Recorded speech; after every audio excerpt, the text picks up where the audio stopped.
First கடாயில் 2 spoon oil add பண்ணிக்கோங்க. இப்போ கட் பண்ணி வச்சுருக்க சின்ன வெங்காயத்தை அதில் ஆட் பண்ணிக்கலாம்.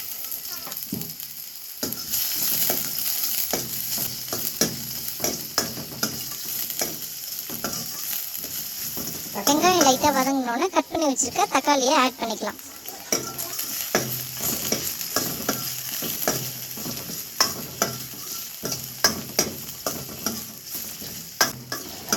தக்காளி நல்லா வதங்கினோன்னே ஆல்ரெடி துவரம்பருப்பை வேக வச்சு நல்லா மசிச்சு வச்சுருக்கோம். அதில் தேவையான அளவுக்கு தண்ணீரை ஆட் பண்ணிவிட்டு அதையும் இதில் சேர்த்துடலாம்.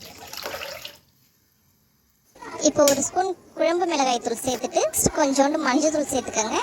தேவையான அளவுக்கு உப்பு சேர்த்துக்கோங்க.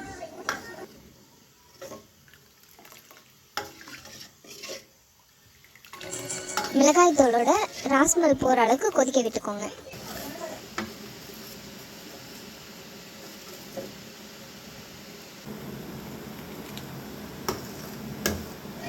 கொஞ்சம் திக் கன்சிஸ்டன்சி வந்ததுக்கப்புறம் முருங்கைக்கீரையை ஆட் பண்ணிக்கலாம்.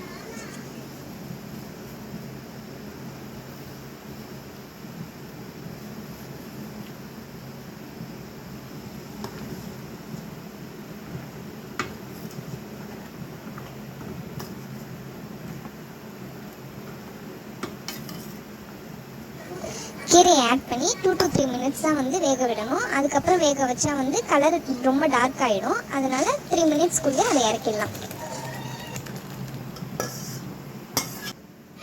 இப்போ கடாயில் 1 ஸ்பூன் நெய் ஆட் பண்ணிவிட்டு கொஞ்சமாக தாளிக்கிற வடகம் சேர்த்து அது நல்லா பொரிஞ்சதுக்கப்புறம் கீரை கூட்டில் தாளித்து கொட்டிடணும்.